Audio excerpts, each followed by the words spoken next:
ഒരു ലെവലിലാണ് ഹജ്ജിനെ അല്ലാഹുവിന്റെ റസൂൽ ഉപമിച്ചത്. ആ സായുധ സമരത്തിന്റെ ഒരു രസമെന്താ, ആദ്യം ഇറങ്ങാൻ നേരം നമുക്ക് തോന്നുന്നു, പഠിച്ചോനെ ഇവിടെയാണോ വിട്ടുകൊള്ളുക, ഇവിടെയാണോ കുത്തുകൊള്ളുക, ഈ വയറ്റിലാണോ പ്രശ്നം ആദ്യം വരിക, ആദ്യം കണ്ണക്കാണോ കുത്തി പൊട്ടിച്ചു കളയോ അവര് എന്നൊക്കെ ഇങ്ങനെ ടെൻഷൻ അടിച്ചിരിക്കും. പക്ഷെ ഇറങ്ങി നമ്മൾ അങ്ങോട്ട് പയറ്റാൻ തുടങ്ങിയാൽ ഒരു ത്രില്ലാണ്. എന്നതുപോലെ ഹജ്ജ് എന്ന് പറഞ്ഞ് സമീപിക്കാൻ ഒരുങ്ങുമ്പോ നമുക്ക് വലിയ വേജാറാണ്. മിനായിൽ കല്യാണമെന്ന് പറഞ്ഞ് ഒരു ഹാജി 5 പ്രാവശ്യം കുട്ടി ചെയ്തിട്ട് പോകാൻ തന്നെ ക്യാൻസൽ ചെയ്തോളാം. അതാണോ കാരണം എന്നറിയില്ല. എന്തായാലും പൊന്നാട് പള്ളിയുടെ മുതലായിരുന്ന വ്യക്തിയാണ് അദ്ദേഹം. 5 പ്രാവശ്യം ഗവൺമെന്റിൽ പൈസ അടച്ചിട്ടുണ്ട്. പോകാൻ സമയമാകുമ്പോൾ പൈസ പിൻവലിക്കും, ഞാൻ പോകുന്നില്ല. എന്തേ അദ്ദേഹത്തിന് വേജാറാക്കി വരാൻ കാരണം? മിനായിൽ കല്ലെടുക്കുന്നത് നമ്മളെയാണ് അല്ല, ചെറിയ കടലോട് പോലത്തെ കല്ലെടുത്ത് നമ്മൾ അങ്ങോട്ട് മിനായിൽ ഇട്ടേക്കുന്ന പ്രതീകാത്മകമായ കിണർ പോലത്തെ ഒരു സംഗതിയുണ്ട്, അതിലെ ഇടലാണ്. ഇതിനാണ് മിനായിലെ കല്ലേറെന്ന് പറയുന്നത്. നമ്മളാരും അറിയില്ല. അപ്പോ ഫ്ലൈറ്റിൽ യാത്ര ചെയ്യാൻ പേടിയുള്ള ചിലരുണ്ട്, അവർ അത് പറഞ്ഞ് പിന്മാറുന്നവരുണ്ട്.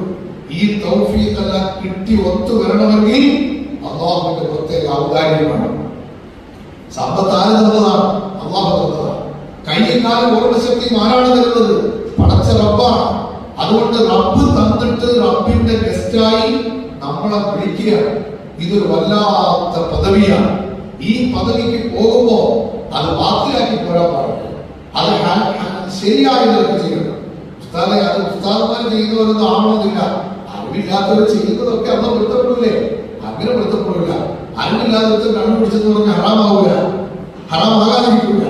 അപ്പൊ അതുപോലെ ഒരാള് നിസ്കാരത്തിൽ നിന്നിട്ട് നിസ്കാരത്തിന്റെ ഫർദ് സൂക്ഷിക്കാതിരുന്നാൽ അയാളുടെ നിസ്കാരം ബാത്തിലാണ്. അയാൾ പഠിച്ചെടുക്കണം ഇത് ഫർദായിരുന്നു, ചെയ്യാൻ പാടില്ല എന്നുള്ളത്.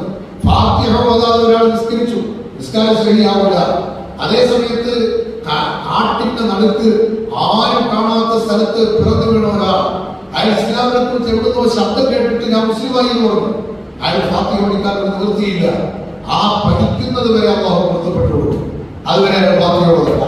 പക്ഷേ കേരളക്കരയിൽ ജീവിക്കുന്ന ഒരു മനുഷ്യനും ഫാത്തിഹ പഠിക്കാൻ സൗകര്യമില്ലെന്ന് റബ്ബിന്റെ മുന്നിൽ ബോധ്യപ്പെടുത്താൻ പറ്റൂല. അതുകൊണ്ട് പഠിച്ചേ പറ്റൂ. അതുപോലെ ഈ അമലുകളെന്ന് പറഞ്ഞാൽ ഇപ്പൊ കഅബ തവാഫ് ചെയ്യാൻ പറഞ്ഞല്ലോ, ഇടത് സൈഡ് കൊണ്ട് വേണം കഅബ തവാഫ് ചെയ്യാൻ. ഞാൻ ഈ കഴിഞ്ഞ ആഴ്ചയും അവിടെ പോയിരുന്നു. എത്രയോ ആളുകളാ ആ തവാഫ് ചെയ്യുന്നതിനിടയിൽ തിരികെ മറിയുകയും ചെയ്യുന്നത്.